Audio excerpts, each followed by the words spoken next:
All right, welcome to the Beard and the Bookie finally, thanks to my lovely computer. But nevertheless, here we are. I am Dan, that is the Beard Josh, and we are ready to go. Uh, we'll get to football and betting and that stuff after the massacre of favorites last week, winning that has made my job very busy this past week. So, but we'll get to that. We're going to start with a couple. We're going to start with something that we very rarely talk about, which is more because of me and not Josh. Josh would talk about it every week if I let him. But apparently, there was a massive controversy on the F1 circuit this weekend that is wiping the globe, except for apparently when you get RO, not really wiping anywhere across here. But nevertheless, Josh is outraged and he wants to discuss it. So here we are, and we're discussing. I'm far from outraged, but this is a point of contention within the racing community. Now, the reason why I'm not outraged is because it played heavily in favor of the driver that I support most, which is Max Verstappen, who, as you have called him previously, is the guy that just crashes all the time. He doesn't crash all the time. He crashed twice, and neither time was it his fault. So the big deal with he crashed twice. Yeah, he hasn't crashed since then. Like last you looked, he crashed twice. He hasn't crashed since then.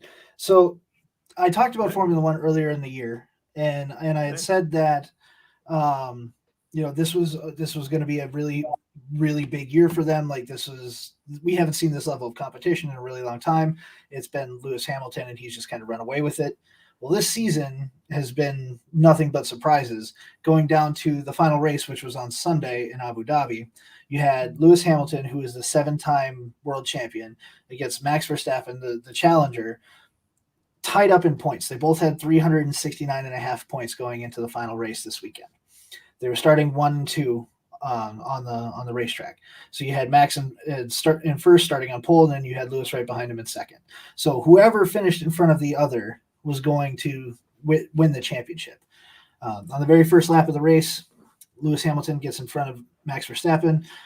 Max then, in turn, takes a dive maneuver into the corner, successfully makes the dive maneuver and hits the corner, but it forces Lewis Hamilton off the track on the very first lap.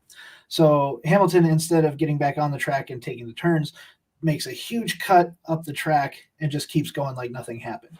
Now, that is a huge controversy in and of itself, because normally in a situation like that, Hamilton would have to give up first place and move back into second because he had been passed. So he would have had to give up the gap that he self-created by not going around the turn fully. So that was an issue, but the FIA did not deem that investigation worthy, which a lot of people were upset about. Then we get to the last 5 laps of the race. Hamilton has a 12-second lead. He's got the championship in the bag. He's going to win this race. Then we have the car, Nicholas Latifi from the Williams team, who crashes out. And there's debris everywhere, so now they have to get the car off the track. So that brings out a safety car.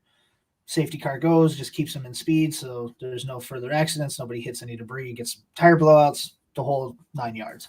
Normally in these situations, when you have a safety car, the cars that have been lapped by the leaders get to go back and unlap themselves. So essentially they would restart in the position that they're actually in, all in a line. That way the leaders don't have to pass them and take extra time. So that's essentially what's happening here. Now, they made the decision 2 laps into the safety car that they weren't going to do that. And so it was going to be 5 cars in between Verstappen and Hamilton towards the end of the race. And we didn't even know if the race was going to restart. It could have ended under safety car, depending on how long it took to clean up. Well, they got it cleaned up. They said, we're going to go, safety car is going to come in. You're going to have 1 lap to race. And when they announced that, they also said the 5 cars between Max in second place and Lewis in first place, the 5 cars in between them were going to be allowed to unlap themselves, but nobody else was going to be able to unlap themselves. This caused Max to have a huge advantage because now he's right next to Lewis at the restart. He has brand new tires, and Lewis had very old tires, so he had a huge speed advantage. That took effect immediately once the lap restarted. Max got in front, never gave it back, ends up winning the world championship. the reason why this is controversial is because multiple rules in the rule book, which I sent you the video on this, that say like if you're going to do this, you have to let everybody through, or you can't do it. And then there's other rules that say like, well, the race director has say he can do whatever he wants, kind of deal, which I think is where main people have the issue. It's that this isn't how things are done. And it felt like a breach of power to the Mercedes team. It feels like a breach of power to a lot of other teams on the grid. So that's where the real controversy comes in. And I think that where everybody's mad because they actually just did they gave away the trophies and everything today, and all of Mercedes who had won a couple of pieces of hardware just declined to even show up because they were so mad about this decision. So I guess my point to you that's the breakdown of everything that happened. So I guess the real issue is, why was this allowed to happen, and are we going to see new rule changes to go along with the new spec changes that are going to happen in 2022? So I know you read it and you said you had an argument on this, so I want to hear your argument and I'll go off of that. Well, first off, I just want to point out that the chat obviously is up because everybody cares about this, so that's number one. But here's my thing. Okay, so I told you I didn't know, I didn't see anything about the first lap, so I didn't know, right? So I'm going off of your explanation. Yep. But so Hamilton basically does something he's not supposed to on the first lap, doesn't get anything, they don't adjust it. And then in that last 5 laps with the safety car and whatnot, they kind of jumble up the process and the way it should go. It winds up favoring Verstappen, who eventually passes Hamilton and wins. So the way I look at it as, Hamilton got away with one in the end, and then they kind of even it out for Verstappen in the end, and then Verstappen won. By the way, the other thing you fail to mention in that is after Verstappen passes, Hamilton had a chance to pass him on a turn and just didn't do it. Verstappen took a turn very wide, which opened a lane for Hamilton to pass, and he wasn't able to do so. But here's the thing. Okay, so I watched your video, blah, blah, blah, because I want to come in here and not do anything. They made it a point to tell them before the race that in the event that something like this happened, they were going to do everything in their power to make sure the safety car didn't end the race. So under that, I think the Hamilton team basically looked at the safety car, looked at the way things were going, because there were only 5 laps left, and said, we don't have to worry about this. The safety car will take care of it. We're done. And basically, I guess either didn't worry about it or just didn't or forgot or whatever. But being told that at the beginning of the race, where we're going to do everything we can in this situation to restart, I'm going to take that, even with 5 laps left with the event, that they're going to do something that's going to make us have to finish this race. That's number one. Okay, like I said, number 2, Hamilton had a chance to fucking overtake Verstappen, again, didn't. Okay, so that's on him. And then the biggest issue, which is like the issue I guess everybody's taking part of, and then I guess you got to rewrite the rules if you don't want this, is in the end, the head honcho, whatever his name is, I forget, he basically Michael has Massey. But what is his official title? The race director. There we go, the race director. He basically has carte blanche. Like the people that are going over the track can make the recommendation, of okay, well, we'll just let the safety car ride this out, and then he can come in and go, no, here's what we're going to do. So people don't like him having all that power to overthrow, a team of people that are basically giving him a suggestion of this is what we should do, and he goes, no, screw you, I'm going to do it my way because it looks better for you. So if that's the case, rewrite your fucking rules. Okay, and this wasn't the first race where we had an issue. They had talked about there had been issues throughout races the whole year. So if you had instances throughout the whole year One, somebody who's, as a fan, you've got to expect that you're going to have something a little wonky happen. I mean, it's been happening in every race. And two, as a team and as a driver, you should be prepared for it. Okay, if this is a continue, right, and you could tell me, well, this isn't the way it should be, and we shouldn't have these continued issues. Okay, but you did. It happened the whole season, and this was the last race, so you should have been prepared for it. So boo hoo hoo, you fucking lost. Move over, because in the end, even though the way they did it didn't exactly benefit you, you had every opportunity to still win. You had the lead, you coughed it up, and then you still could have gotten it back because he gave you the opportunity to do so. So boo-hoo-hoo, go the fuck away, start flipping over in your cars again, and I'll be interested. So the main reason why he had that advantage is Verstappen had a cramp in his leg for like the last 3 laps. That was what had caused the gap to get so big before the safety car. So when he took off, like he was running with a full cramp, so he wasn't able to like fully commit and put the pedal down. I think Hamilton would have got past him had he had new tires. And that was the real issue I think that Hamilton had. He wanted to pit when the safety car came in. Had he done that, Verstappen would have stayed out and been in first place.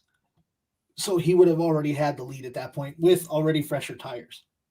So they had to play the game of, well, we think that this crash is bad enough where it's going to end under safety car. So you're right. Like they definitely forgot about them saying like, we don't want this to finish under safety car if at all possible.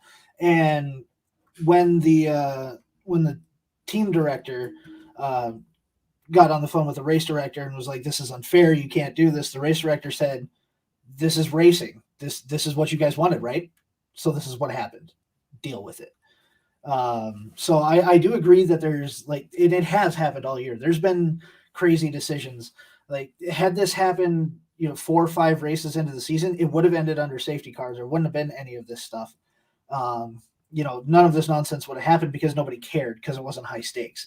I think that the race director took his carte blanche ability and said, this is the final race of the year. I want at least 1 lap. I want to end it the right way. I don't want to end this under safety car and have controversy about, oh, well, he only won because he got it under the safety car. You didn't win because of, any other thing.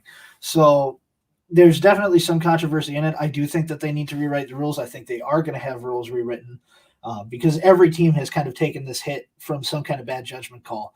The way that it works is they have the stewards. The stewards are the ones that are like on the track that report to the race director, and they also investigate any issues that happen during the race, whether it's like 2 cars hit, who's at fault, is somebody taking a penalty for something. The stewards are the ones that make that decision, and then they report it to the race director enforces it. So the stewards were saying we either let them unlap themselves now, like right when the safety car happened, or we don't do it at all. And so it was that change-up that has a lot of people pissed.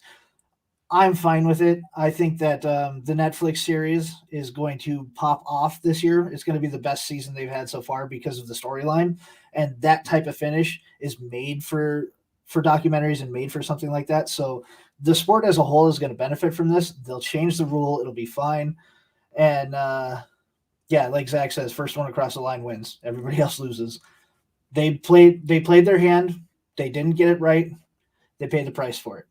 So at the end of the day, fantastic season, a little bit of controversy. I'm cool with it because it's going to make for great TV and it's going to make more people watch next year. So maybe I'll get to talk about it more. Yeah, yeah, whatever. Look at this. Look at that. The scout apparently knows racing. Look at this. Goodness gracious. Yeah, this happens all the time, according to the scout. So it absolutely does. But they never only let like 5 cars through. Like normally it would be every car. Like that video I sent you said there was only 3 ways to do it. Either finish under safety car, you let everybody unlap themselves, and then you restart in that order, or you do a complete restart from the grid for 1 lap, where you have Hamilton first and every car's parked and takes off at the same time.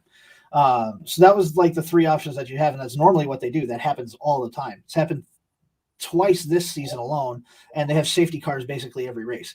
So it's really not uncommon. Just this specific decision and this outcome made it weird, and that's why people are upset.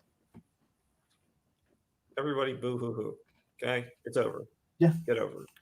I don't care. My driver won. I'm happy. Couldn't care less. We've had controversies in real sports worse than this. I mean, come on, stop. The fuck you mean real sports? Real sports. What are you trying to say? Sports.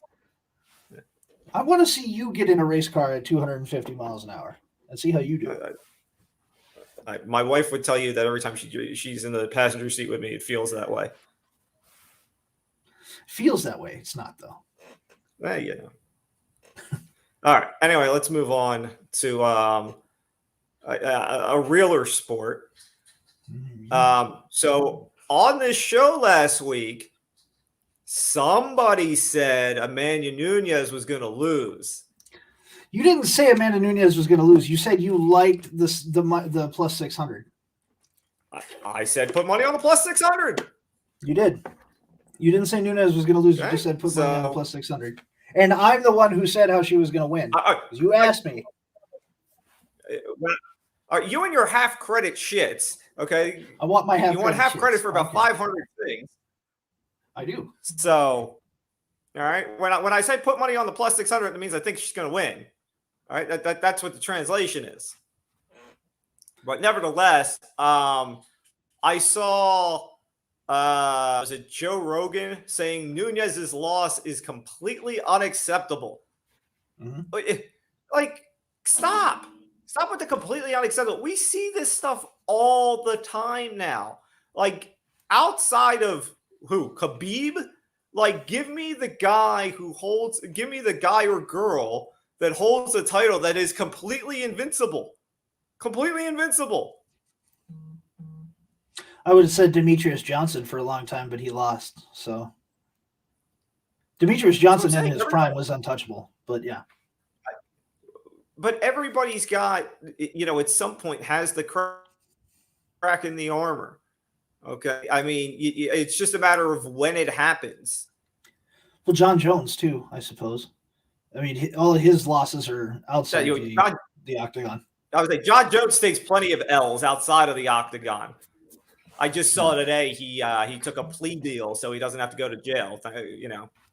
Yep. Citizen of the Year award over there, John.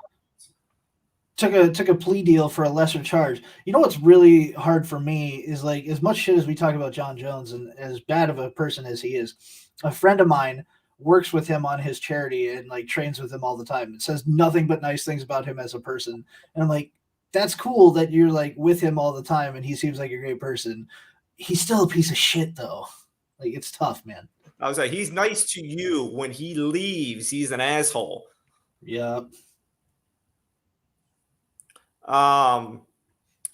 The bigger thing was, we talked about the Pena Nunes was the co-main event. The main event had Oliveira as a slight dog, even though he was the champ, and he solidified his hold. He won. And, you said he was going to win. Yeah, you did. You did. You get full credit on that one. Although when you sent the parlays into us, you did take both sides, so that kind of knocks your credit a little bit. Yeah, I said you could take either one, and I would be okay with it. But I did say Oliveira on the show. I was trying to help Chico make money, so I told him 2 ways to bet. Chico made money. Chico again giving out the plus money in the college last week with the Navy. Bastard. Okay, we can't take shots at Chico. Chico's hitting plus money college on a weekly basis at this point. Yep. But last week I said I wasn't, I didn't like Oliveira, not because I didn't think skills wise he couldn't win, but just because he doesn't come across aggressive enough to me. And I didn't watch the fight. I was actually trying to get some sleep. That didn't work out well. But obviously he got a relatively early submission in this fight to hold the belt. So do you think this win validates his status as champion more so than going into the fight? Yeah, I think a lot of people saw Chandler as as just the guy that they filled in for Poirier. I think everybody looked at Dustin as the champ apparent or like the heir apparent for the title. The people were like, Oliver is good, but he's not Dustin. Dustin's going to walk through him. So this is definitely the fight that solidifies him. I don't think he has really anything more to prove. Also, now that like Connor's calling him out, asking for a fight, like just shows that everybody respects him now, and he has the draw. Considering he finished Poirier so fast.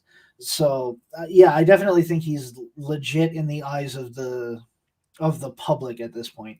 I think people that actually watched MMA knew he was good. I didn't know necessarily exactly how good, but we see it now. So he very well could hold that belt for a while. Somebody could come and take it from him. There are plenty of contenders out there for him to fight. Still question his chin a little bit, but he's legit. I think he's a legitimate champion now. You can't really argue that anymore. We have talked about Khabib's boy Chimaev and his social media crusade in calling out everybody and everyone who's ever stepped in the octagon to get a fight. But now he has gotten called upon for a fight from somebody that he didn't call out. And that's Wonder Boy. Wonder Boy said, you know what? I got a deal for you. I'll fight him. But if I win, I get Usman. Wonder Boy. I love you. I love you. We all love the entrance. We all, you don't have to worry about Usman. You don't have to worry about Usman because you ain't getting through Chimaev. All right, I'm not even sure if this fight's going to happen, but not getting through Chimaev. I think they could make that happen. I think Dana White would let that go. No, I'm not saying that the fight could very well happen. I don't think it's official. I think it was just Wonder Boy throwing something out there. Yeah, but if he's throwing it out there and Chimaev needs an opponent, I think Dana White would look at that and be like, okay, like I'm fine with that, because Wonder Boy's been kind of that gatekeeper at 170. He's fought for the title twice against Woodley and lost. In pretty dominating fashion the second time. The first time was close. But like if he beats Chimaev, I don't necessarily know that gets him a title shot. Like that's my sticking point on that. I don't feel like beating Chimaev necessarily earns you a title shot against Usman. All right, hold on. I got to bring the professor in here. There's the man. Howdy. Are you wearing a cardigan? Yeah, it's called fashion. Look it up. I was like, did Mr. Rogers give you that? He may have. You'll never know. I feel like you should come in here singing Won't You Be My Neighbor. It's a beautiful day in the neighborhood. A beautiful day in the neighborhood. Would you get flagged for that? Maybe. I don't think Mr. Rogers would copy strike us. I think we'll be okay. Me neither.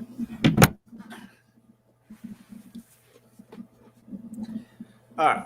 Anyway, Chico, you have good timing because we're going to talk about your favorite sport now, college football. By the way, we just got done giving you all the props for giving yet another plus money win last week with Navy. You're welcome. Just giving the people money, Chico. Just giving the people money. I told you I'm giving away free money if you listened.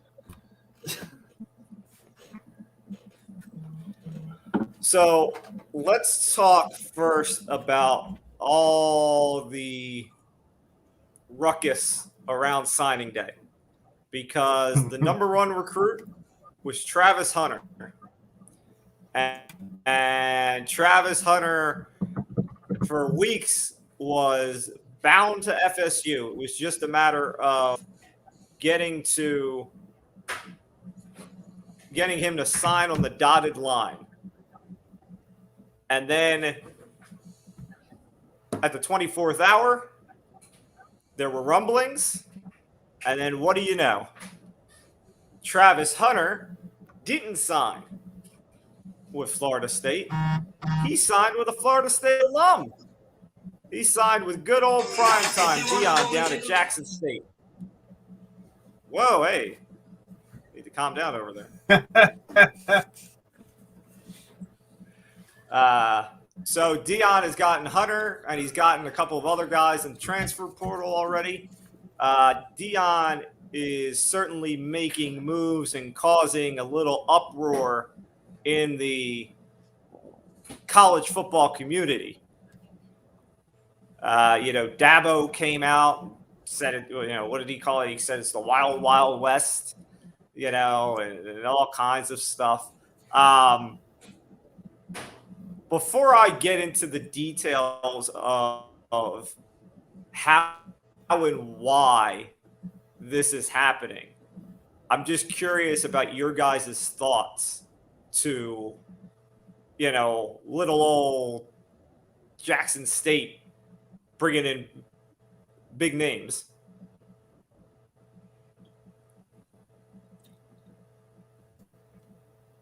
I think the name like Deion as your head coach and him actually winning this year, he's going to start getting recognition, getting guys to come in. Some people are, saying that this kid got a $1 million NIL deal from but I just think if you're the number one corner coming out, you're going to want to play for a guy like Deion, who was, arguably one of the best corners ever played in the league. Why for him?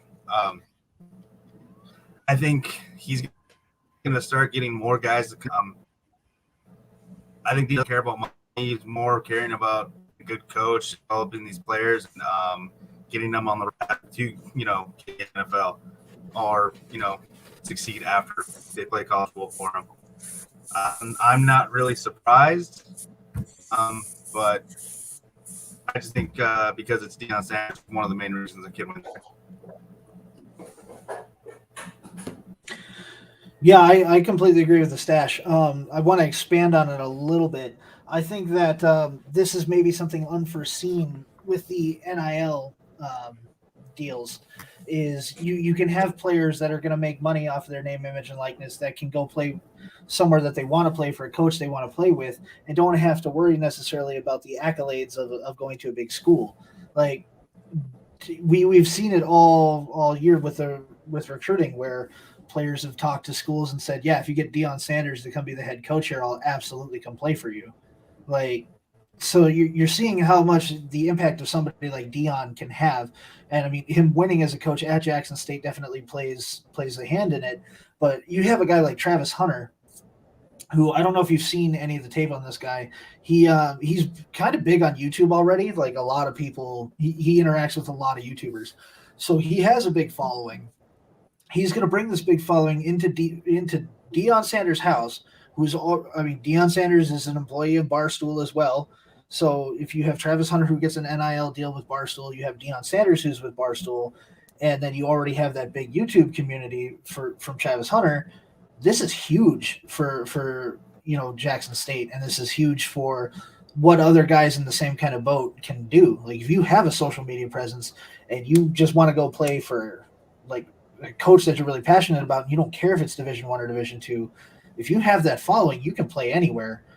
I guarantee you that just because he's playing at an HBCU doesn't mean that NFL scouts are going to come and watch him. He's still the number one overall player in the ESPN 300. Like he's the best player in the country. You're still going to come watch him play.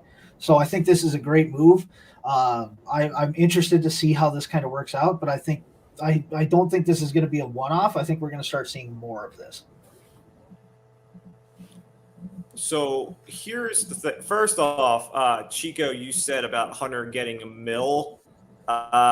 He got 3. God damn. He got $3 million.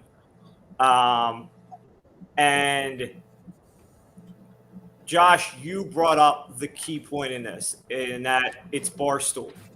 Deion has the connection with Barstool. I mean, even the school has the connection with Barstool because they do the Hard Knocks type, show following around. Yep. So between the show on Barstool and the fact that because Deion is the head coach, Jackson State is literally on ESPN every week. It's not your run-of-the-mill Division II school. You're getting national attention without and the biggest thing, which is why Hunter gets $3 million and goes there, is that for these other schools like Clemson and Florida State and whatnot, the school themselves cannot offer him an NIL deal, and neither can a booster. It's got to be somebody from outside. It's got to be like a car dealership or something with that.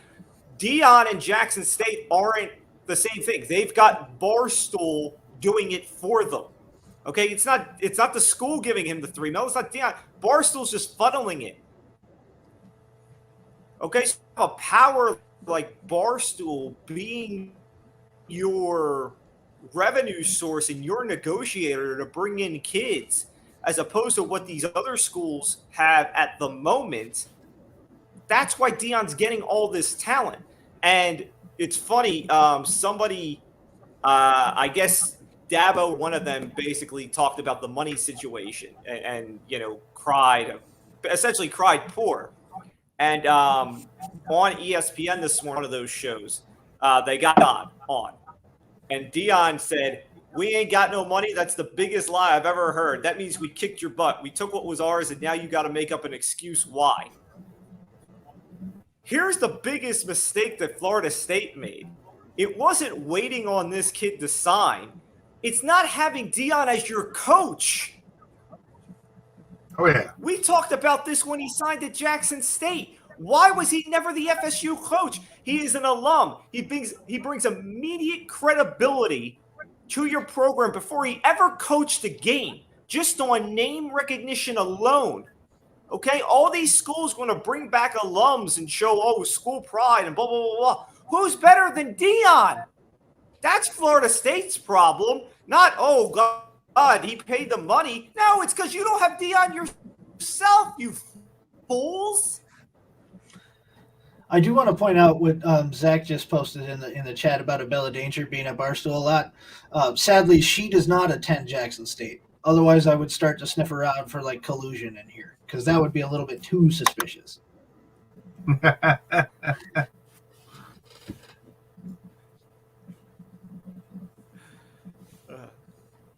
Deion being at Jackson State helps out a lot. But I do know a lot of these older players like look back and kind of wish, especially the black players, kind of wish they played for these historic black colleges. So I know that's why a lot of them are funneling money back into them, trying to help them out, get better recruits. And why not go coach there?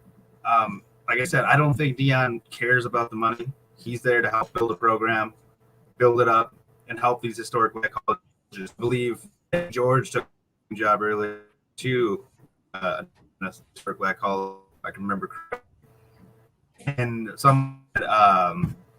Shannon Sharp said earlier this year, I believe it was, talking about trying to get more of these kids to play historic black colleges. If you are good enough, they will find you. They will come and get you. They will draft you. He had the opportunity to go play for the U, and knew if he went to the U, he would have been a first-round pick. Shannon was, a fourth-round pick. That's because he stuck played at, Grambling State, wherever, one of those, small black colleges. But I do notice a lot of these are trying to help out these smaller schools and get them back in the limelight, get them where they, once were before the NCAA started putting money into these huge schools. Yeah, I couldn't agree more. Okay, so go ahead.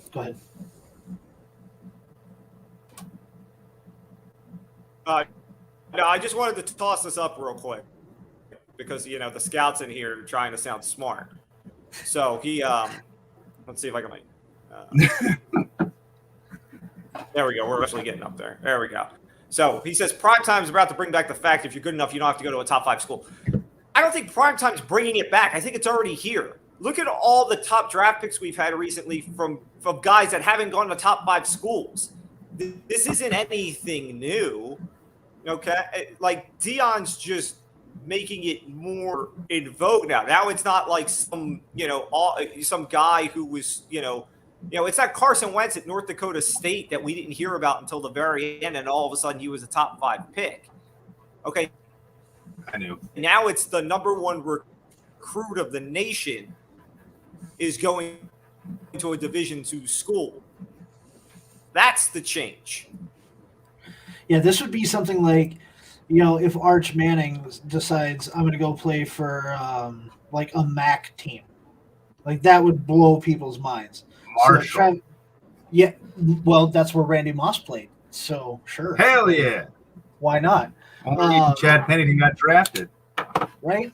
Like you have players from non-top 5 schools that are huge. I mean, QBU is still NC State. That's where like Russell Wilson, Phillip Rivers, one of the Carr boys went to school there. So like non-top 5 schools don't necessarily mean that you're not getting into the NFL. Like Pitt is not a top 5 school, but Darrelle Revis came out of Pitt. Like Aaron Donald. Aaron Donald came out of Pitt. So like Tony Dorsett. Yeah, I mean, you can literally do this with pretty much every school that's out there, and you're gonna find somebody. So I think what you alluded to earlier, Chico, and I completely agree, is that Deion I think applied for some of these bigger positions first and got told no, and then got hired on at Jackson State, and then after his first year at Jackson State, people saw how electric and how good he was doing. Then some of the bigger schools came after him. And he said, "No, the hell with y'all. I'm gonna stay here. Like I'm gonna build up this school, and I'm gonna build up other schools like this, and I'm gonna show you what we can do. When like you don't have faith in us, fine. I'll do it on my own. Now I don't need you." Yeah. And so I think it's a brilliant move. I think it's going to work out great. I actually hope this starts happening more because I think it'll just make it more interesting overall. Like to see this kind of back and forth dynamic with smaller schools with big time talents coming in and bigger schools missing out because they're not offering what Deion Sanders and coaches like him in the future are going to offer. The other thing too is, and we've seen it with a few of these kids already. The kid, I'm trying to remember his name. There's a quarterback who just transferred to Texas. He was supposed to go to Texas originally, ended up going somewhere else, didn't play. That's why. Yeah. But he got a big NIN deal to go wherever he was this year.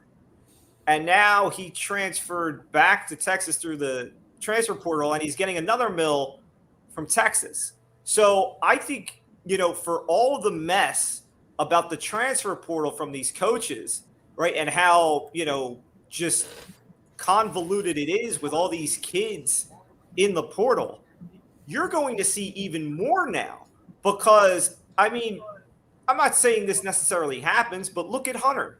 Got $3 million from Jackson State. What's stopping him from having a big year at Jackson State? Like maybe they win a Division II title, whatever. And then he goes, "Well, I got my $3 million. Let me go in the portal. Let me go now to a big school, cash in again, right? Maybe get to BCS playoff, get a little notoriety there, and then I can go get the ultimate paycheck." Yeah. The NIL is something that's been going on for years. These kids have always been getting paid. Now we're trying to regulate it. And just like when sports betting first got legalized, until you get the regulations locked in, it is the wild, wild west. And because right now it's the wild, wild west, the old guard, like your Alabama's, Clemson's, what like that, are still trying to catch up, while the schools who don't have as many restrictions, like Jackson State and whatever else, are primed and ready to grab all the talent and spend all the money. And of course, the NCAA is just keeping their hands completely out of it. And it's Quinn Ewers. That's the quarterback that just went to Texas. There we go. Trash. There. Yeah, we had a weird. Well, he's going to Texas, so not promising. I'm sure they feel better now that Lincoln Riley left Oklahoma, though. I'm sure they feel great now. Who are we talking about? Didn't somebody just transfer to Oklahoma? To Oklahoma? Yeah. Or was that just something we're talking about? One of the shitty quarterbacks transferring.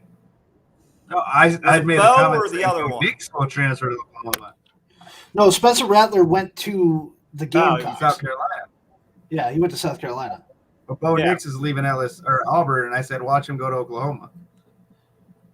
Oh, did he actually go to Oklahoma? Because He that would be didn't. hilarious. I made the comment No, about I it think though she in our could just group put chat that out about there, it. which is what I was remembering. But Well, it's probably Yeah, going to Bo fucking happen. Rattler- Rattler went to South Carolina, which I don't know why you'd go there. I couldn't name one player on that team. Bo and Rattler That should Garcia just guy go to still the there? same school because they both suck. Should have just went to BC. First of all, Jadeveon Clowney I did. came from the Gamecocks. Okay, one guy. That was the last time he was healthy. Yeah, that's true. Yeah, that too.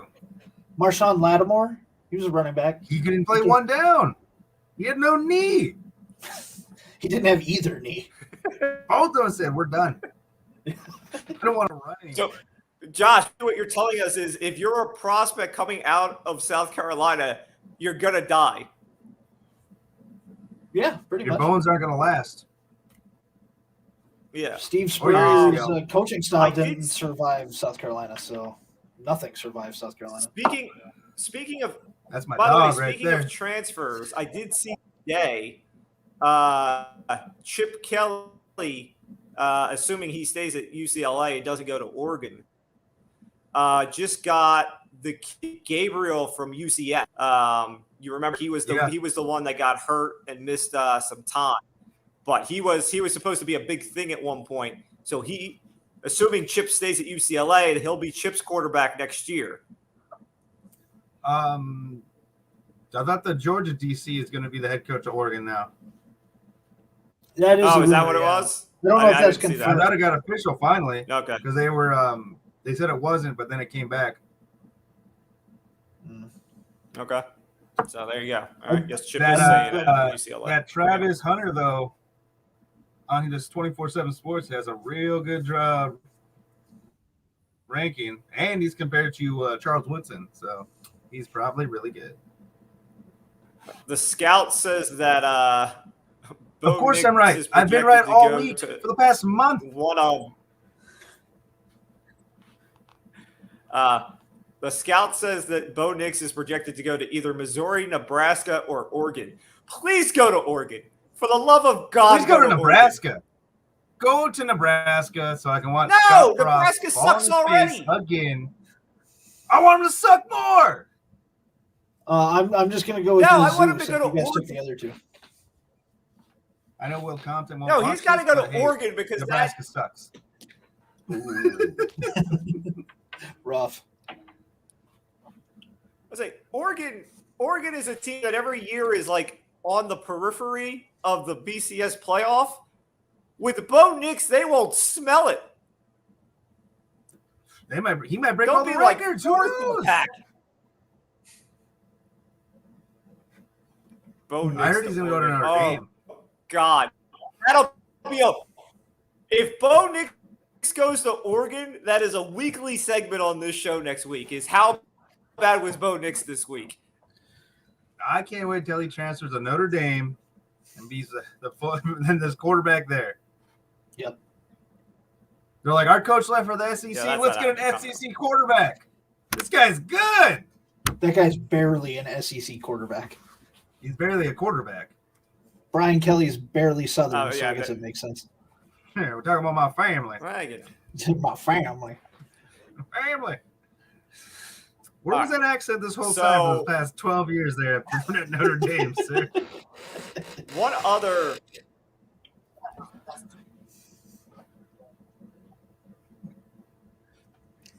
Accent just came up as soon as he crossed the state line. You know, that's how it works. So the other thing I wanted to bring up about is, so we have the playoff right now, which is 4 teams. There has been plenty of conversation about expanding it to 8 or 12 or whatever magic Just number make they it come up 6. with. Also a magic number you could potentially do. I would like them to, and think the past couple of years has shown the need to do so. Outside of the BCS playoff, whatever bowl games those are going to be, the 400 bowl games anymore. These kids don't play in the bowl games. Okay, True. if you are, the bowl games that used to have some sort of prestige to them, whether, I don't know which ones are in the playoff this year, so I'm just throwing out names. But whether it's the Sugar or the Fiesta or the Cotton, whatever. Okay, it doesn't matter if it's not a playoff. If you're not in the playoff, and you are a kid that is a first round game. So what is the point? The point is Barstool has its own bowl game now, and it should be the bowl game that every team tries to get to, because that's the only one that's going to be any fun outside of the playoff. No, I mean, here's the thing. I know the point, because you go to the bowl games, revenue for the school. I get that. But from a just pure, ESPN showing 500 fucking bowl games. Okay, if we're going to show the bowl games, can I get the fucking kids that are going to play? Who wants to watch Pitt play if Kenny's not going to be quarterback? Pitt fans. I don't. Well, Die-hard fans, hardos, The guy's like, hey, class is 77. Haven't missed a game. Those guys want to see their team play. Like me, I'll be attending my. I mean, Notre Dame lost their top running back and their top safety. No one cares about Notre Dame. They're not a playoff team. It's true. The scout says exactly why the kids ain't playing. The scout says that if they're going to let kids sit out bowl games, coaches should have to finish the season with their kids before moving. Coaches are as slimy as the kids. NCAA football is garbage when it comes to the pure idea of the whole student athlete. So I'm not going to hold coaches any more standard to the kids. Okay, fine. That's not my argument. I'm not saying that the kids have to play. All I'm saying is that expand the playoff to whatever number you're going to do, and then get rid of all these other bowl games, because the kids don't give a shit about them. The only one to do is the schools. You can find a way to give the schools fucking money anyway.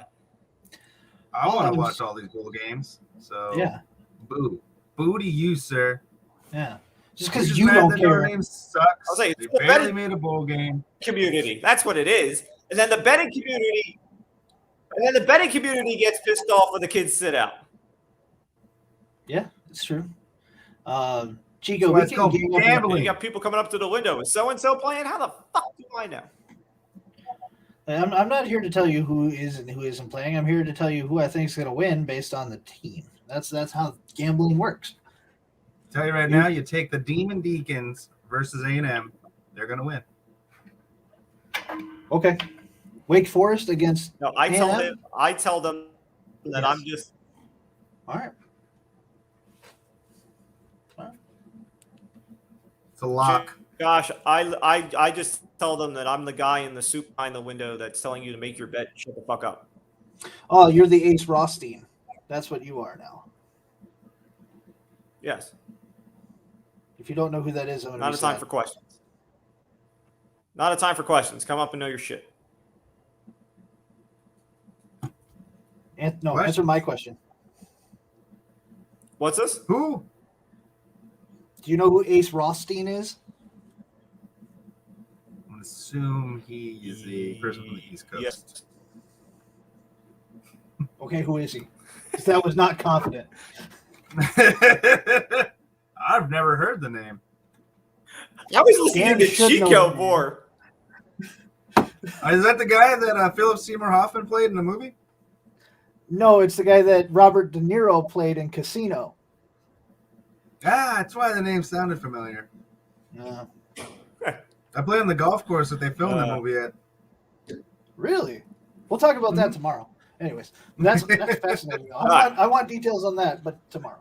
So, all right. So anyway, so now that Sean has rude. entered our chat here, I think now's a good time to go to this topic.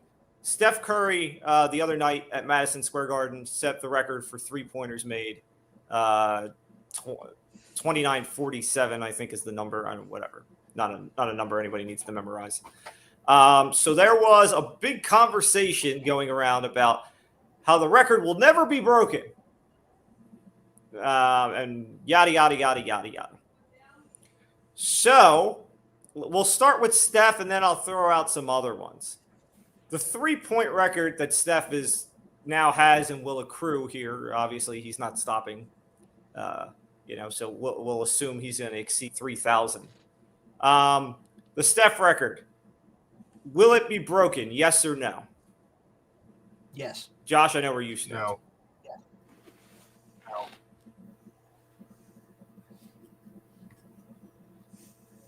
Chico, why do you say no?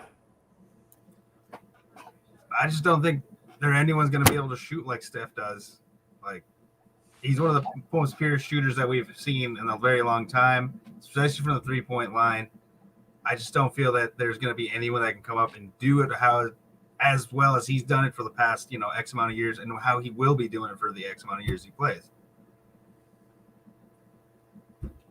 If it does get broken, I'll probably be dead by the time it happens.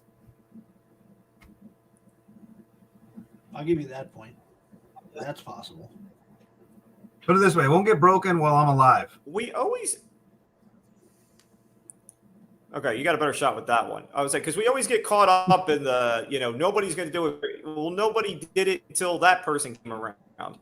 And Steph has changed the way the basketball game is played because, kids growing up now see Steph jacking up threes from all over the court. And now kids playing AAU and high school ball are doing the same thing.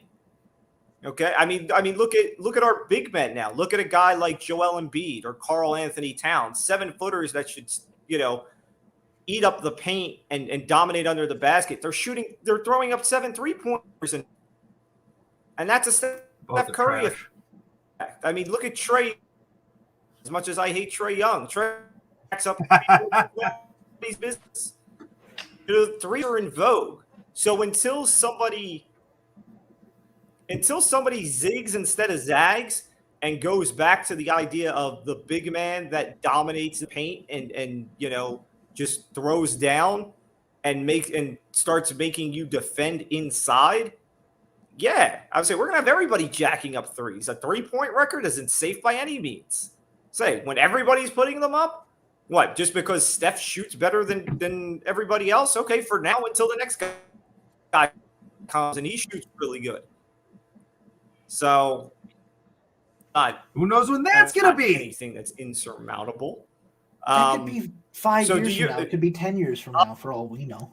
It's probably going to be 40. It could be. You'll probably be dead. I'll probably be next dead. year.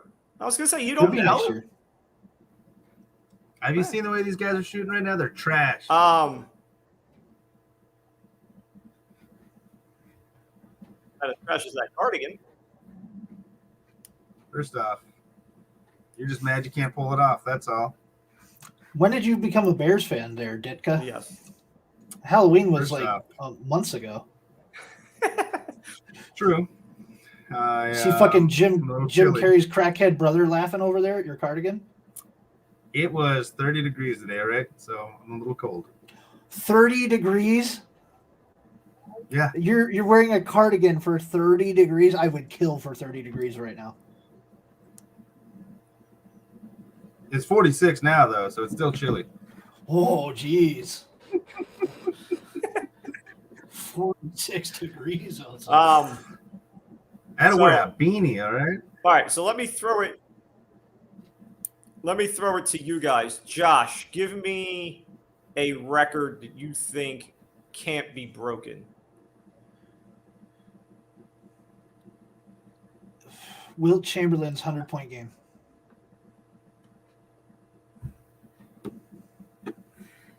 That's a good one. I don't. Close. I'll put it that way. I mean, people that have gotten in the vicinity, you know. Yeah. People have gotten close, but they've never gotten there. And I think that the way that the game of basketball is played today, you're not going to see somebody put up those kinds of numbers. No. I tend to agree with you. I feel that's a pretty solid one. So I was gonna say, and for the chat, yes, this is general. You can throw out any sport. I wasn't just sticking to basketball. Because the Nolan Ryan one that the because scout put in there mine is that's a good one. Cal Ripken Jr. The 7 no hitters is the consecutive games played. Yeah, that will never get broken. They said Or that Mickey about Brett I was Favre. going to say.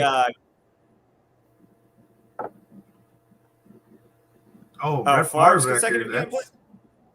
That already got broken by Peyton Eli Manning. would have broke. Did it? Yeah, Peyton Manning broke it. I was going to say Eli would have broken it. Yeah. Yeah. Peyton did break it. So. Wasn't there a conversation about Brady's Super Bowls? Yeah, somebody said that nobody will match six or however many fucking Super Bowls that guy has. Yeah. Somebody said that'll never 7? happen again. 7. Mac Jones is going to do it in 9 years. He has 7 now. I'll say 7 now, which puts him on. By the way, since we're talking about Brady, I decided to watch the last 2 because they were Giant related. His Man in the Arena episodes. I heard those are really good. Okay, hold on. I only watched the last. Yes.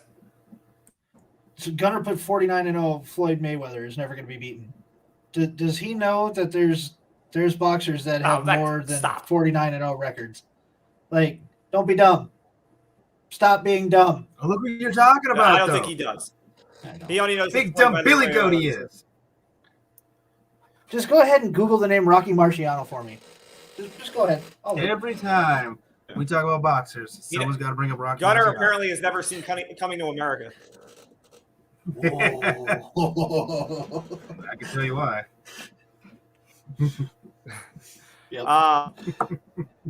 Anyway. So like I said, I watched the last 2 episodes of The Man in the Arena because it was about the first Super Bowl against the Giants when they were 18-0.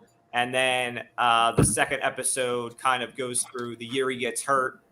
And there's a lot. And this episode has a lot of Giselle in it because they talk about him meeting Giselle and that relationship, blah, blah. And then we get to the second Super Bowl against the Giants. And let me just tell you something. As a man who hates Tom Brady anyway, to watch these and see the utter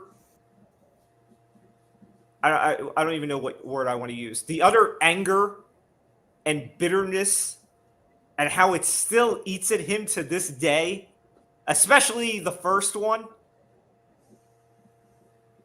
Oh, God. I've never had so much joy watching.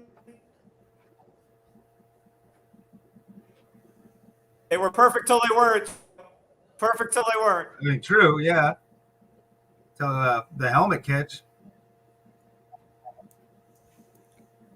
Okay. Like I said, I've never had so much joy watching something that I did watching Brady look so disgusted having to talk about that. It was utter joy. I'll just rewind and watch it. Wonderful to see that unhappy. Since Gunnar, but as far as go ahead. Gunnar wants this day and age. I'll give him Ricardo Lopez, who's 51-0. That was 1998. So, I mean, if you want this day and age, 98 is right up there. Floyd was fighting in 98, so that's somebody that's done better than him. And they're the best pro boxing record of all time is 60-0. That's Jim Barry. Jim Barry. I want to make sure I said that correctly. Jimmy Barry. So yeah, Jim Barry. So Floyd Mayweather's 49-0 doesn't mean shit to me. I was like, Gunnar just threw out a boxer. He doesn't box. He The only doesn't. boxer he goes to a knows. gym to pretend.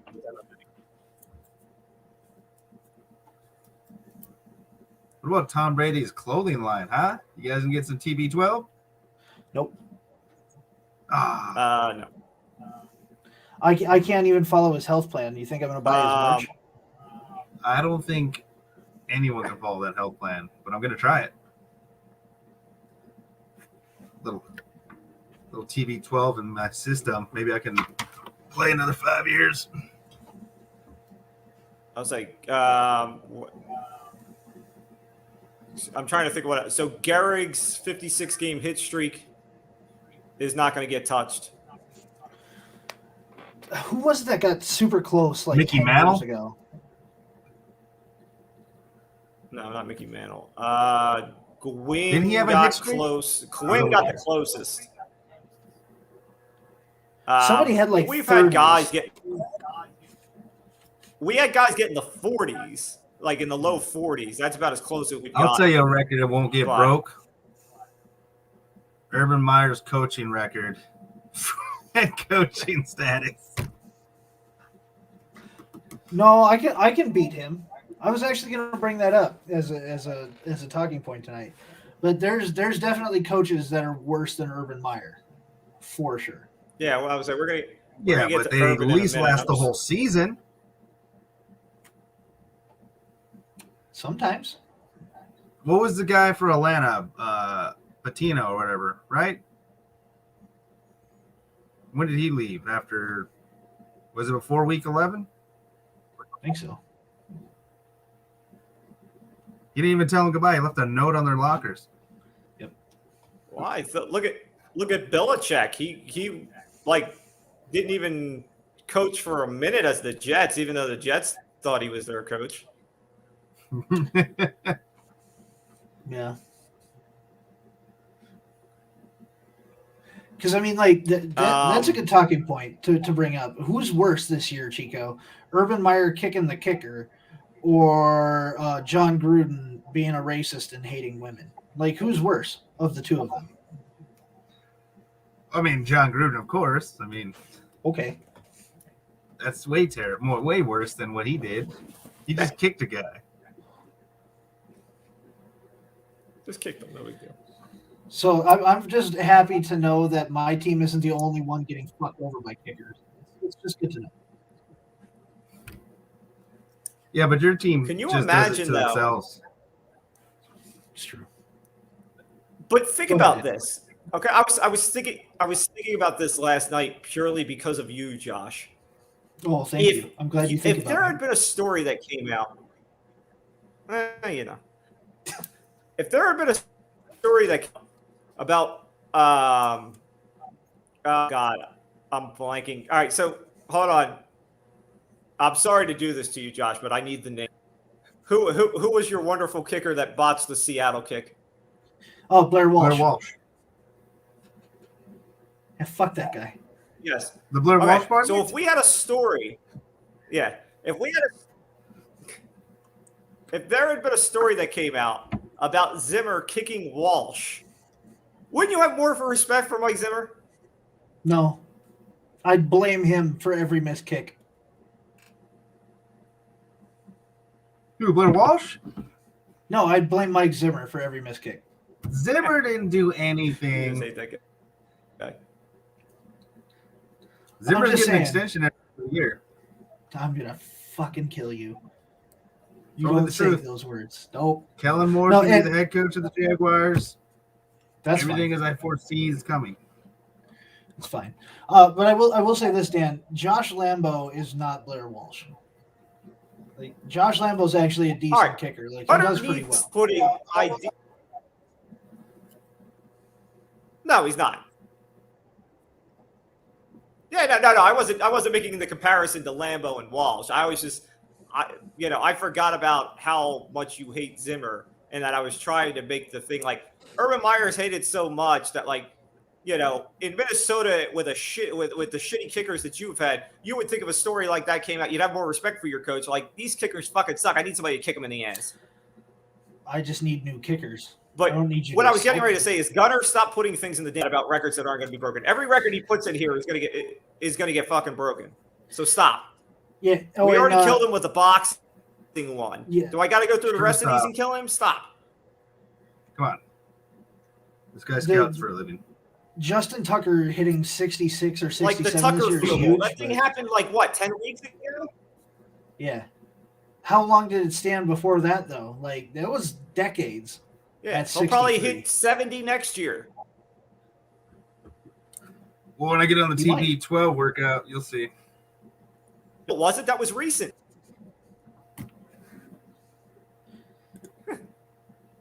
Yeah, Fairbairn can do 61. 61's not the record. People hit in the 60s all the time. So Seabass. yeah. Greg the Leg hits 60 all the time. Sebastian Janikowski hits 60 all the time. Who's that fucking guy that hurt Greg his the Leg leg was after hitting 60. celebrating? Was it Graham Martin Gano? Gramatica? Martin Gramatica. Yeah. Is that who you're talking about? Yes. Grammatica? God! Yeah. Hurts himself celebrating after a kick. Idiot. Fucking. The hell is this? Was he Kiki? Oh, was that one guy? Oh, you know whose record might never get broken in football? Adam Vinatieri. Adam Vinatieri has the most points of any player in the NFL. So to do that as a kicker, that may never happen again. That's. You got to be kicking a long time and good, too. Yeah, Like, that's what I'm saying. Like if Josh Tucker plays for another 20 years, like maybe. You got to be like the Tom Brady of kickers. Just hang around till you're 50. that works. Kickers that can hit 60 now, apparently. Because that's so. relevant. Yeah. Do you guys think if the Lambeau story came out would still be the coach? Because we had the stories earlier in the week about all the issues in the locker room between the players and the coaching staff and the disconnect with Urban, and if the plug was going to get pulled there, but then the Lambeau story comes out and he's gone 12 hours later. Without the Lambeau story, he doesn't get fired. Like I don't see it happening. I mean, with all the other ridiculous shit that had already happened, like it wasn't in the cards. It wasn't something that was going to take place. But the moment you assault one of your own players and do it at the beginning of the year, and it just comes out now, like they had no choice. So, had that not happened, no, I don't think he would have been gone. Yeah, the whole Lambeau story was just they say the straw that broke the camel's back. I don't even know, though, if he would have been the head coach going into next year. They probably would have looked at it at the end of the year and just said, hey, this isn't working, and parted ways. I just think the NFL is too much for him to handle. He's used to being in control, especially young kids coming in that don't really know. Maybe you're looking at a authority figure and will listen to him. You can't do the things you're doing to guys that have been in the league for 10 plus years and are, not that much older. I don't know how old Urban Meyer is, but, you just can't talk to these guys because they're not kids. They're adults, It's a whole nother league coming from college to the NFL. But, yeah, the Lambeau story really pushed it over. And I'm more surprised he didn't get fired when he was at the bar.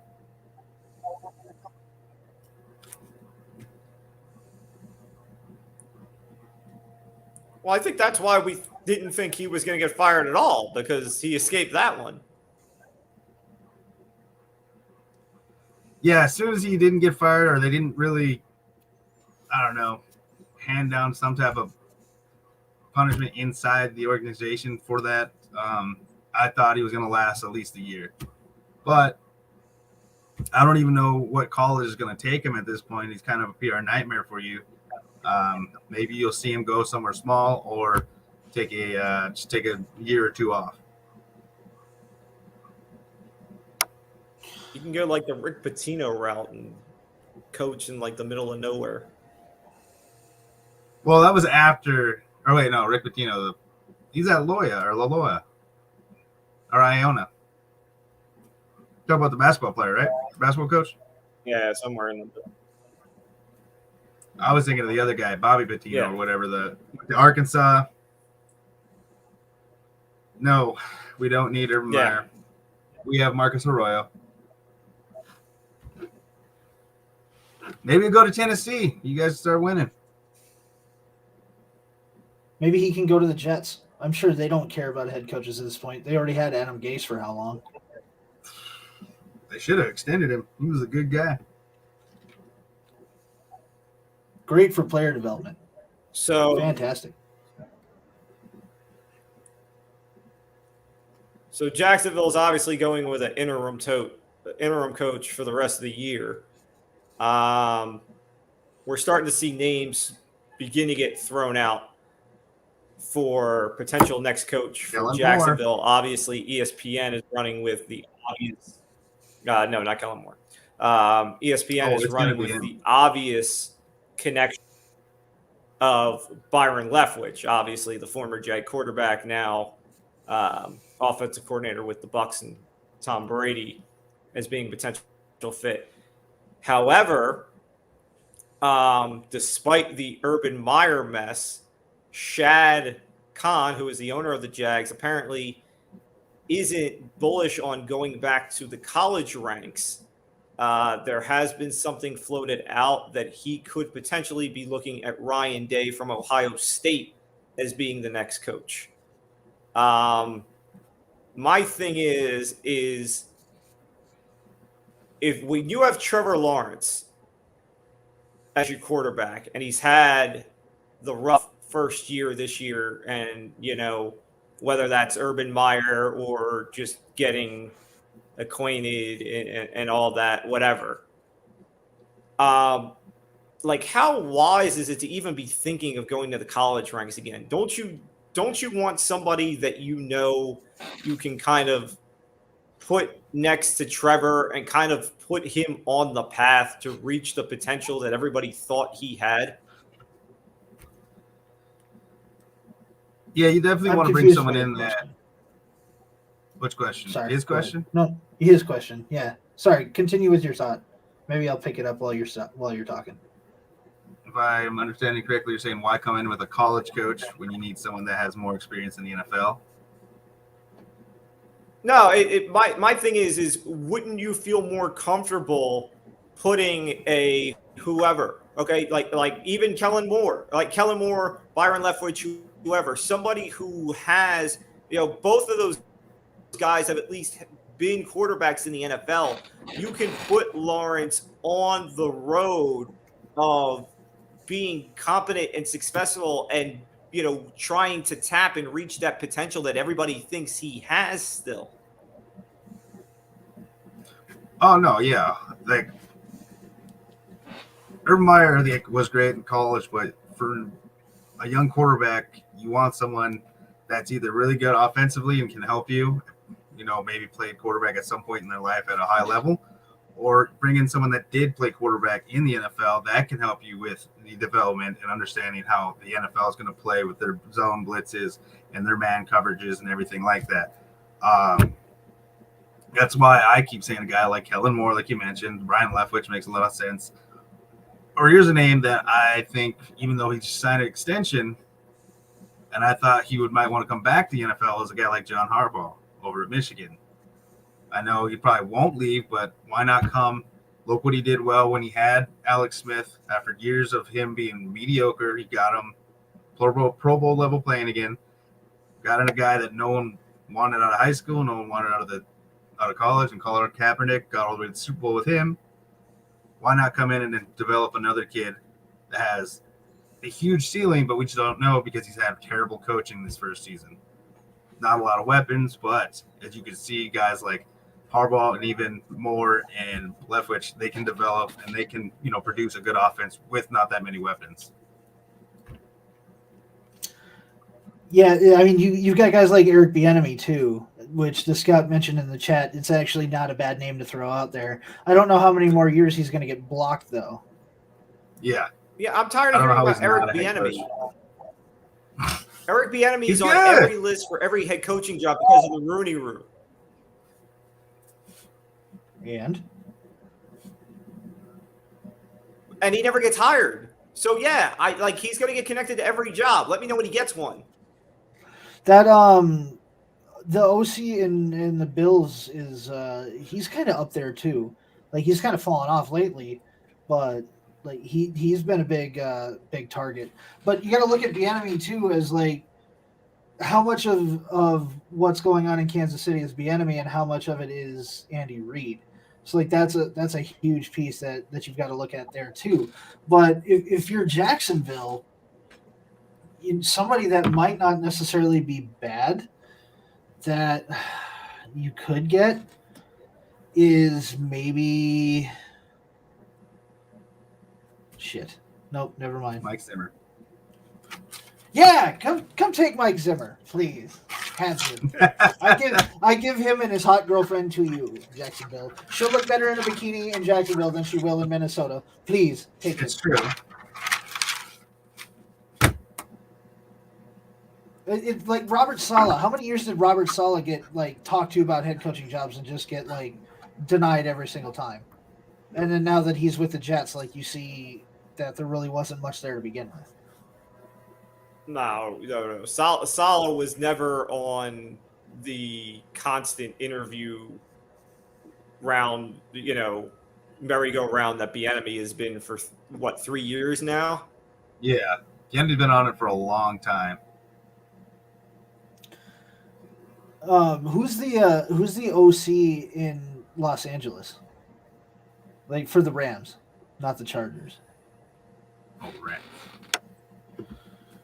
Because he would be. I I have no don't think he would be. He would be a good fit for Jacksonville. I know. I don't know if he's in the running for Jacksonville, but I know for the Raiders they've reached out and asked about Deuce Staley from the Eagles as a potential head coaching position. So I don't know if that's a guy that might be on their radar too. But it is a lot of guys that are these younger OCs that these teams are looking at nowadays.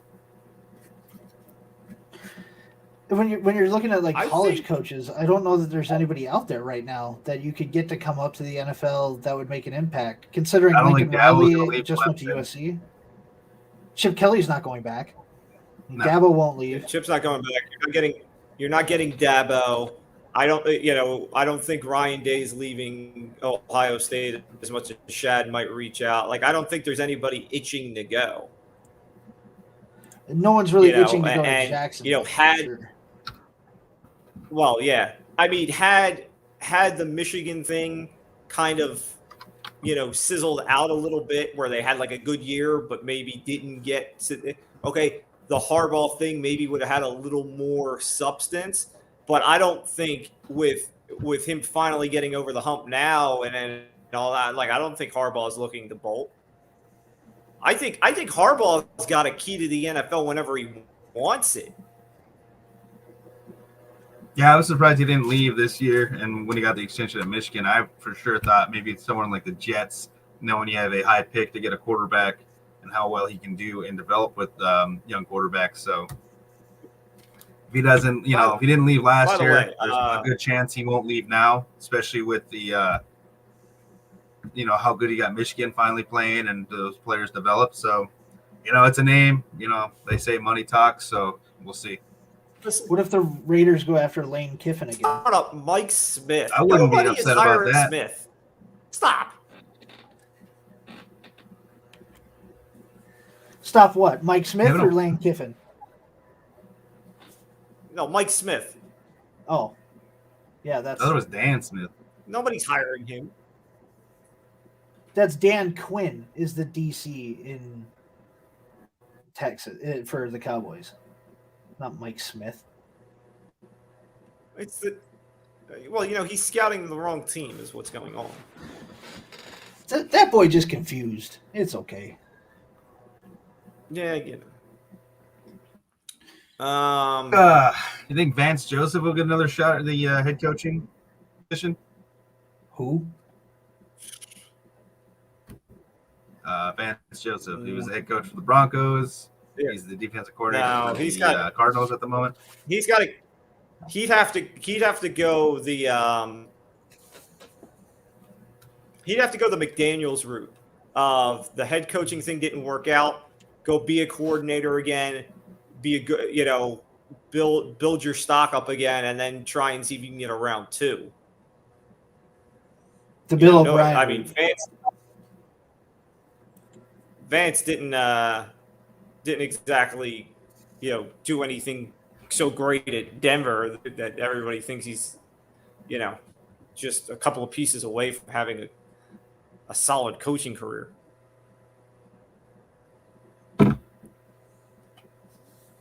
I did not know Chase Blackburn was a coach, though. Yeah, I knew that. Good old Chase. Super Bowl winning. Big interception to Tom Brady. Mm-hmm. It's true. I remember that. Say on Gronk, nonetheless. What about what's the guy I'm thinking of? How Steve come Belichick? Todd Bowles hasn't had another shot at being a head coach? Did you just say Steve Belichick? Yeah. Stevie B? Oh, God. He's never leaving New England. No, he's just going to take over when Daddy keels over. I honestly think it'll be Josh McDaniels, but I can see Stevie B taking over and then Daniels just place the ground. Him and your twin brother, Patricia.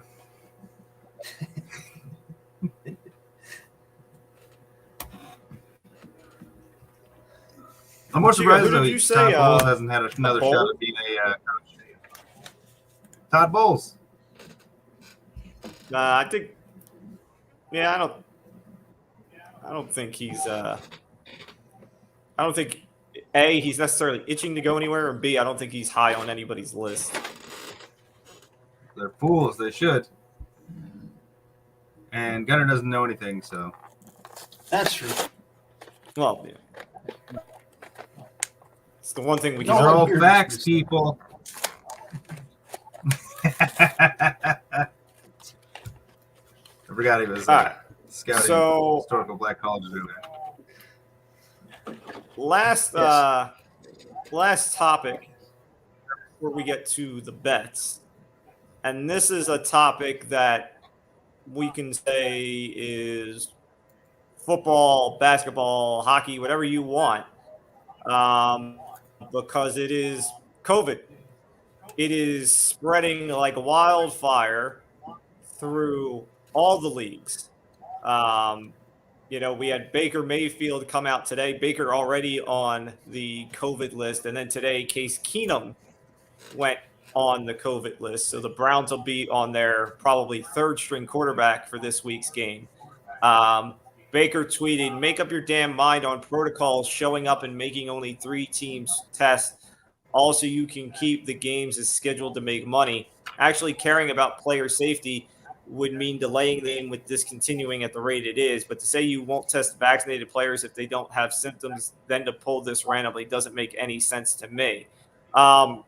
One, I think Baker forgets that last year we had a similar situation with, I forget who, but where basically the whole quarterback room got COVID and they had to pull Denver. somebody off the street to play.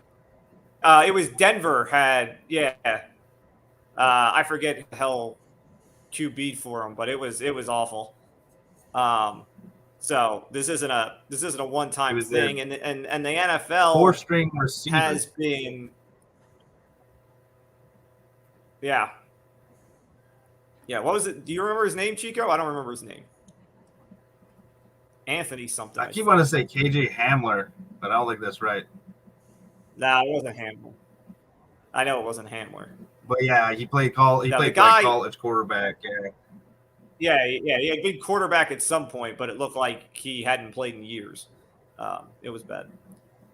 That was for Denver, yeah? But the NFL, Yep. yeah, last year for Denver. But anyway, Kendall Hinton. Well, you look up. Yeah, there we go. Undrafted I don't free know why I agent thought- Kendall Hinton from Wake Forest. Yeah. Free agent. I wonder why. Woo! Demon Deacons, baby. What I say earlier. Bet them. So again, this isn't something we haven't seen already. Denver had a similar situation last year, and the NFL has been pretty adamant about not canceling games. I mean, we saw last year how they kind of manipulated the schedule to work around these situations. But look at where we are in the schedule right now. They're not manipulating anything. They're not canceling anything. We are in the last weeks before the playoffs and the highest revenue time of the year for the NFL and their media partners. They're not stopping anything. Okay. They came out with new protocols today and all this. All of these leagues, the NHL, Josh, you and I brought up on the show that there were concerns about holding the All-Star game because of the effects it would have on the Olympics. We haven't even gotten to the All-Star game yet. COVID's spreading like wildfire through the NHL. We've had cancellations all this week with games. Even though they're canceling games, there have been other situations where they should be canceling games or not. Like the Knights the Knights have a COVID situation right now as we speak, and they just got done playing teams back to back, and they're not canceling games for either of them yet. So they're really late to the process. They haven't had any conversations about canceling the All-Star game yet they're saying that the Olympic participation is in jeopardy. The Olympic participation is farther out than the All-Star game. Why is that in jeopardy, but the All-Star game is good to go? Makes no sense at all. And then we have the NBA, and you look like a team like the Bulls. Their whole roster was on the COVID, and they let them play 3 games before they finally started canceling. Like, what are you? All these leagues have been late to adjust to this. All right, we can have, and this is not. I'm not going on a political rant by any sense. Okay, we can all have the argument about how we feel about COVID and how we've reacted to it and legitimacy and blah, blah, blah, blah.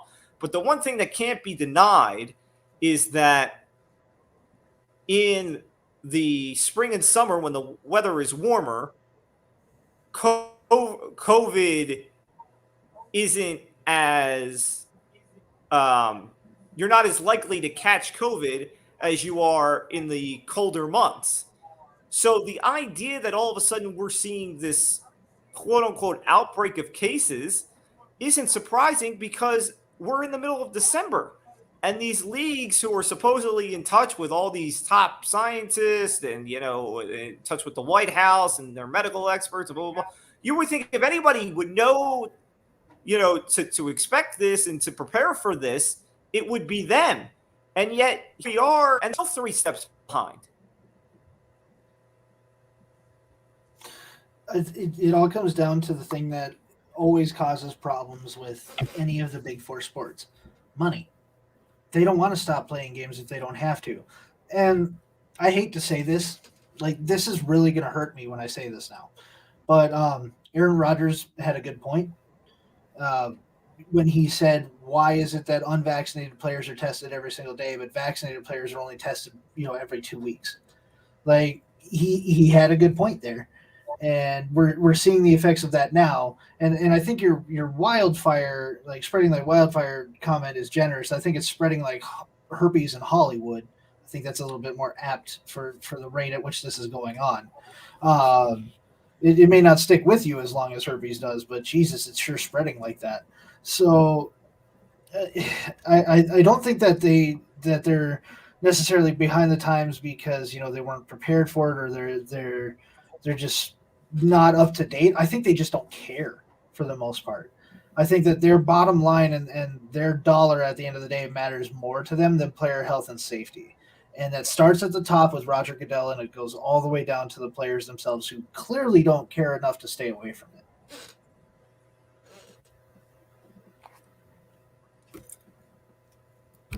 Yeah, I totally agree. Like I said, it's all about the money. That's all they care about.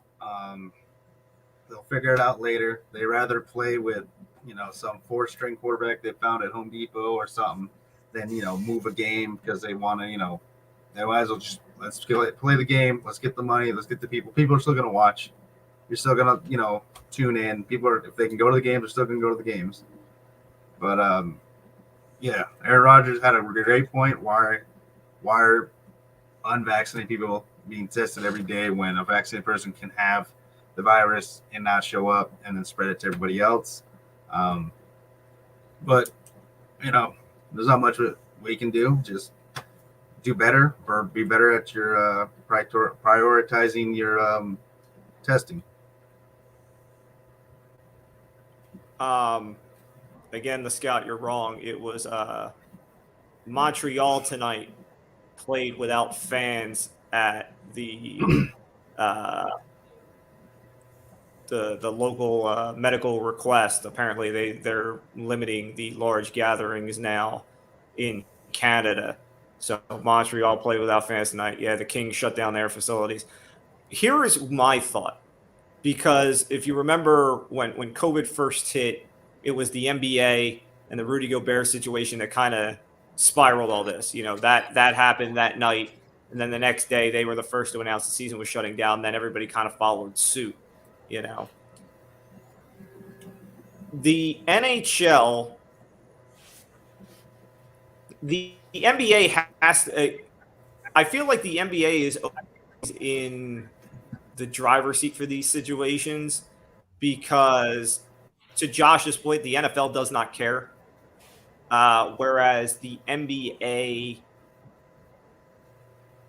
kind of looks at it as, our money situation can withstand it, and if we can figure out a back end way to make things happen, then we can do it. So my thing is, I wonder how the NFL would respond if we got to a couple of weeks from now.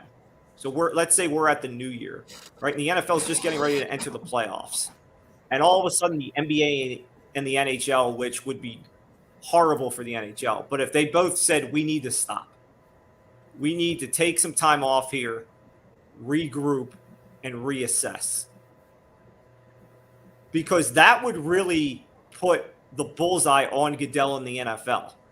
Because if you've got two of the four major sports saying we need to shut down and reassess, and the NFL says we're going full steam ahead with our playoffs, it's proving everything you just said to be 100% true, and they're not even hiding it.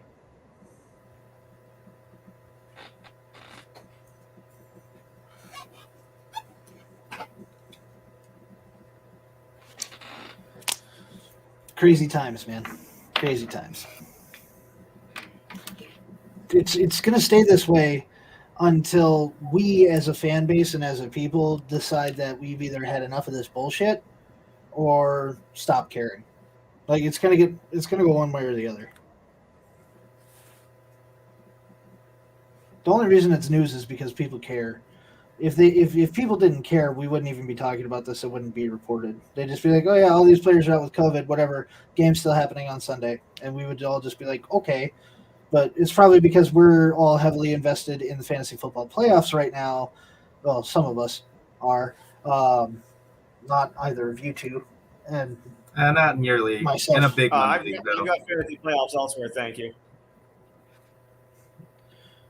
well, I got it where you actually play with real money. Yeah. Only people that bet with real money can call me out in a fantasy football league. That's what I have to say.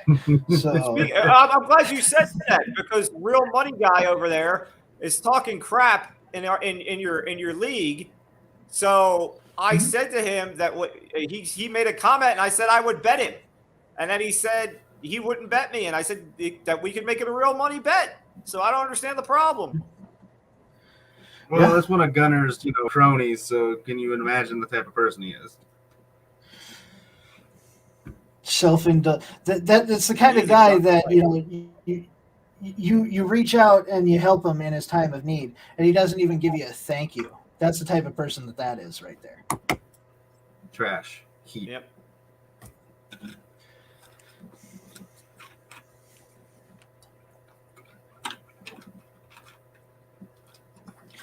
So bets. Are we on to bets now?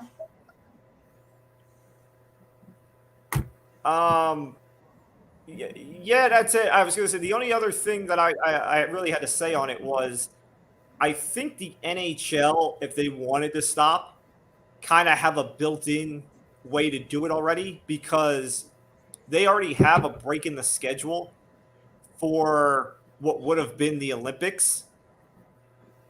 So they could kind of piggyback off of that already built-in break, do it a couple of weeks beforehand, maybe lose a full of games or whatever, and then you would have a month or so to kind of reset.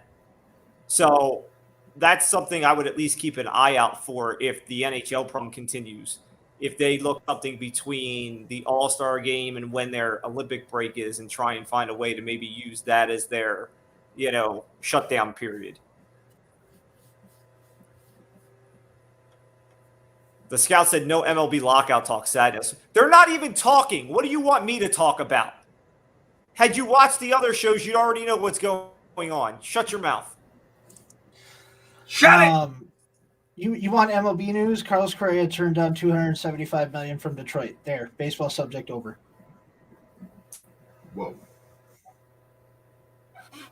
At Detroit, do I want to go there? That's why they got Hobby Bite. Carlos Correa is going to the Giants.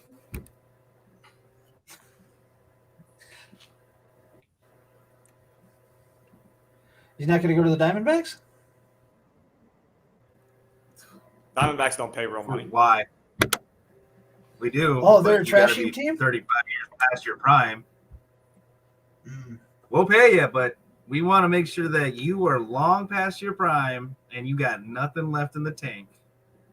Then we're going to offer you a big contract.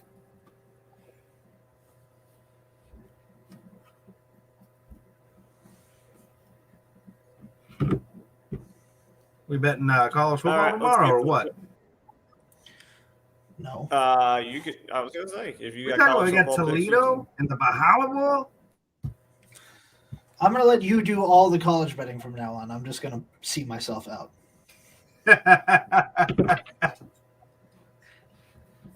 Like Zach said, I was giving away free money if you guys would have listened. So why don't you give us more free money then, Chico? I'll say what are the All right, boom. Mid Tennessee State I'll say over Toledo in the I'll say you got a Bahama couple Bowl of games. money line. Okay. Go Navy.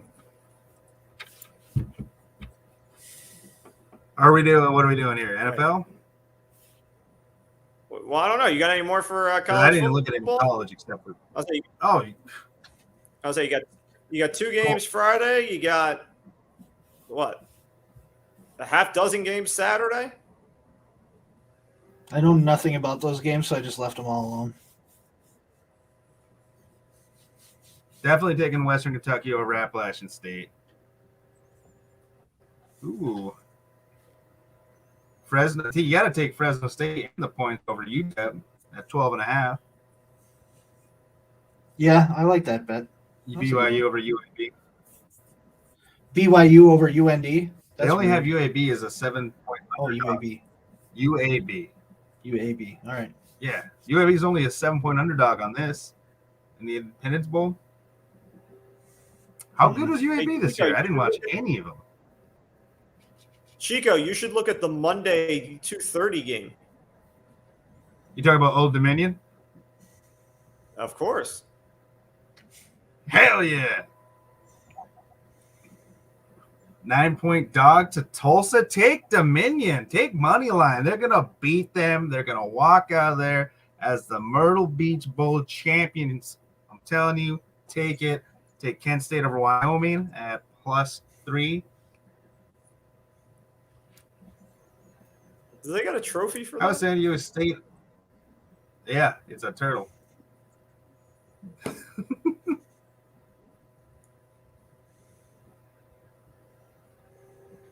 There's some good games on here that you definitely win on. I don't know why Army's favored over Missouri. That's terrible. It's Missouri. They're good. They're going to have Bo Nix. I agree. They are going to have Bo Nix. So make them worse. Can't hurt at this point. Gunner's right. What's the Bet skill your bet money, about? your whole life savings in Old Dominion money line. Take it. Did y'all see the tweet where some dude posted a? He posted I think you sent it to us, Chico. Guy had said like bet the house on Dustin Poirier. Like it's a sure thing. Oh, And then he loses. yeah. Loch Ness monster, baby. The Yep. Loch Ness monster. Put everything on him. I told you guys to put stuff on Navy, but did you? No. You laughed at me. No, I called you disrespectful and rude. You can call me disrespectful Chico. all over the bank. That's fair.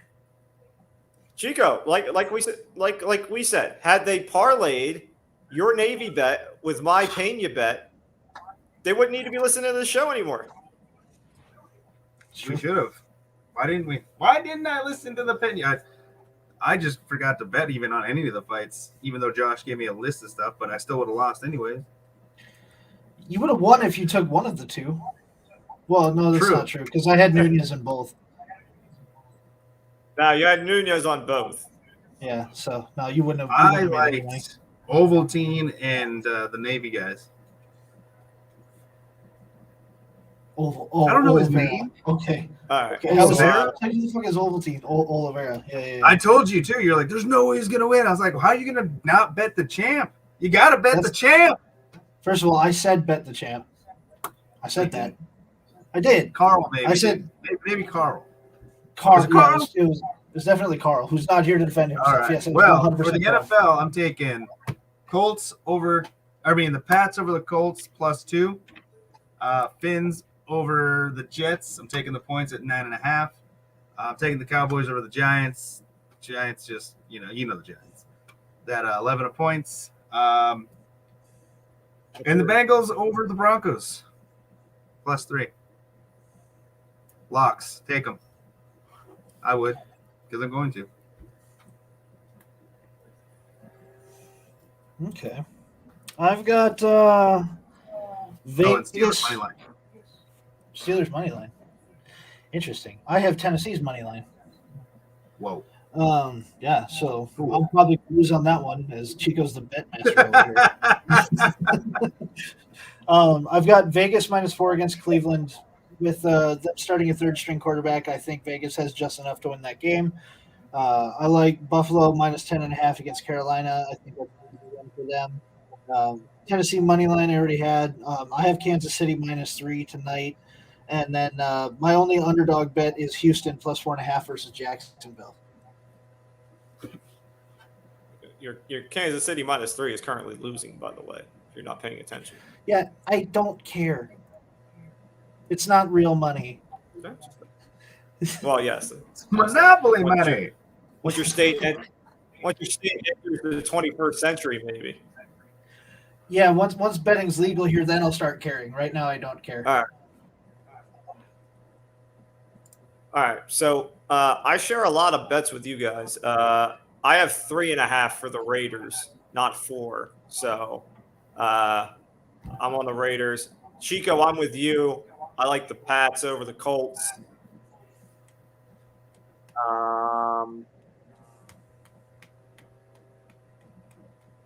I am trying to talk myself into the football team against the Eagles this week. I think 9.5 is too much. I think so too. So I'm probably going to go there.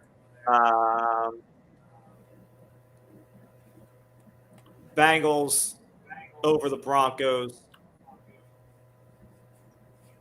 I'll lay the 5.5 with the Pack over the Ravens, and I'll also lay the 5.5 with the Rams over the Seahawks. And just for shits and giggles on Monday night, I'll take the 5.5 with the Bears against the Vikings.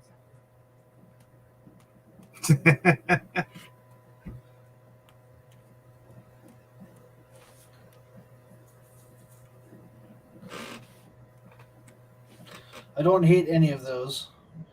No one wants to bet against the Vikings this week, I see. They're good. I just They're did. going to win. By the way, people, don't forget this is the first week of NFL games on Saturday. So don't miss out on the early games there. On Also, Saturday. take North Dakota State over James Madison money line, or you can take the 5.5. They're going to win regardless. And I take Montana State over South Dakota State money line. Those are for your FCS teams that none of you guys will even watch or hear about. Chico, I work in a sports book. It'll be on a you TV. will. The scout over here, they're like, oh, yeah, I already knew that. You don't even know where North Dakota is. He knew Carson Wentz before Carson Wentz knew himself. Listen, I taught Carson Wentz how to throw a football. All right? Is that his problem? Seen this kid in the park. I was like, hey, you're doing it all wrong. That's probably why he's not good. All right. Are we Do gonna we have do anything else, gentlemen? I got nothing else Nope. except wait till I put my bull picks out here on the Twitterverse, and then you guys are gonna be like, "What?" All right. So that's it for this one. Tune in tomorrow for the Nerdiversity podcast where we talk about movies and TV and other stuff. Gunnar wants a rant. You want me to write about how bad you suck? That's about the rant you're going to get. Jesus Christ. There's no Hey, when- fucking when rant. was it? Man, You know what? You know what's Right. right? Why is it? Alabama should not be ranked number 1 there. They shouldn't. They should be number 2. They should be number 2. That's all I'm saying. Number 2. Because we're the shit. You guys are terrible. Oh, okay. Frickin' Michigan hands Ohio State, who has probably one of the best offenses in all the land, a big-time loss, and then just dog walks Iowa out of the Big Ten championship. And you guys, what? Get a fucking sneak win against Auburn, who's terrible, was playing with a 9th-string quarterback. And then you do beat Georgia, who was ranked number 1, but then it makes sense. Why are they ranked number 1? You look at the teams that played in the SEC East were trash. Kentucky was terrible. Michigan should be number 1. That's all I got to say. There you go. Chico Bama, gave you a rant. respectfully put it 2.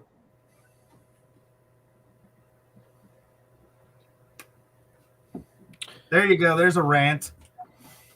I was going to say, are the rant people fulfilled now? I don't think they're ever fulfilled. God. But why don't you tell them what we're talking about tomorrow night so that I know too? Hawkeye. I was saying, we will talk Hawkeye. The big reveal I gotta go watch on that this tonight. week's episode. Say big reveal on the actually several big reveals on this week's episode, not just one. So we will talk I've got a about couple that. of glimpses on Facebook, and Chico's- was not happy. Chico, Like, I'm not since happy. you don't respond to us in the chat, I'm working. We need to know. We need to know. Oh, and I'm not. Thank you. Have you where's watched? Carl? Dude, nobody knows where Carl is. Carl! He's in Boston with the lady Oh, that's friend. right. That's right. Oh, that's right. That's right. That's right. I do know where Carl is. I forgot about that. He's on a business trip. The oldest profession. Yes. Chico, are you watching the new Dexter? I didn't watch the old Dexter. Oh, So okay, I guess never I mind. can watch the new Dexter. Then we're not talking about that. No, you can't. No, you can't. All right, so I are understand we, it. Josh? Then are we watching the first episode of Witcher? Then is that our other discussion? Yes. So I gotta watch Witcher. I gotta go Okay. watch Witcher now. That's tomorrow. It's not even out yet. Did you not watch the first episode or the first season? I'm almost done. Okay, we'll finish the first season, and then watch the first episode of season 2 tomorrow, and we will talk about it tomorrow night. Oh yeah, we gotta figure out what time. Okay, You guys so- might be able to talk about Dexter because it is my mother's birthday, so I'll have to find out what time I can be on. Okay, so We'll figure it well, out. regardless, we will talk. We will talk Hawkeye. We will talk Witcher. We do need to do maybe Lego Josh will Holiday talk Star Wars. Dexter. Yep. No, we are not talking Lego Holiday Star Wars. That's just mean.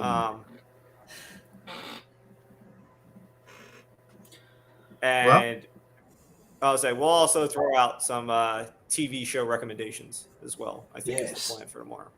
I'll say, I got but some as good you know, ones. our shows go off. What's that? I said I got some good ones. Some recommendations for tomorrow. I got some okay. good ones. Okay. But as anybody who watches our shows know, these shows go off the rails very easily. So there'll be plenty more shit that we don't have planned. True. Always. Yep. All right. So until tomorrow night, for the beard and mustache, I am the hoodie, and we'll see you then.